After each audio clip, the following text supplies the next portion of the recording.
The committee has unanimously confirmed that the current monetary policy stance remains appropriate, but it has also made important revisions to its forecast and highlighted some of the key judgments underlying it.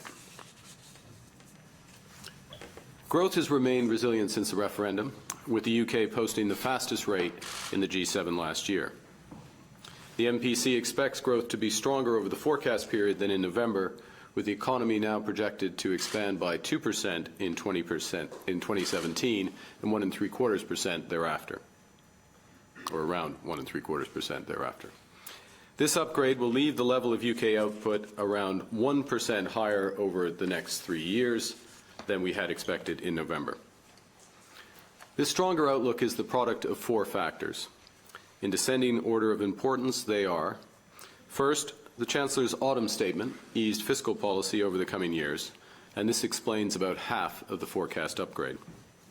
Second, the outlook for the global economy is firmer, reflecting an easing of fiscal policy in other major economies, together with improvements in financial conditions and business confidence, particularly in the United States. And that explains more than a quarter of the upgrade.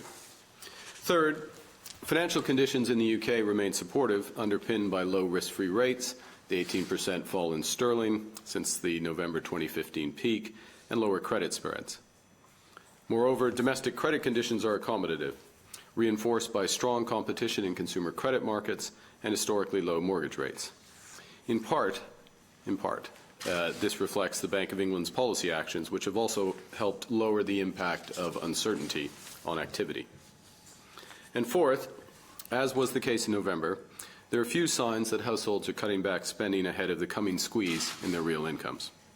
With the savings rate falling towards pre-crisis lows and household debt picking up, how households adjust their spending and their expectations of future income will be important determinants of the outlook. Now, this stronger projection doesn't mean the referendum is without consequence. Uncertainty over future arrangements is weighing on business investment, which has been flat since the end of 2015. Business investment is expected to be around a quarter lower in 3 years' time than projected prior to the referendum, with material consequences for productivity, for wages, and for incomes.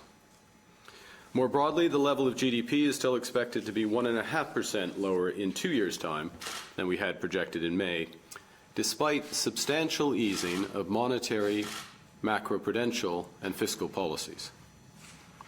Financial markets are already pricing in a material adjustment to the UK's economic prospects, as evidenced by the sharp fall in the value of sterling.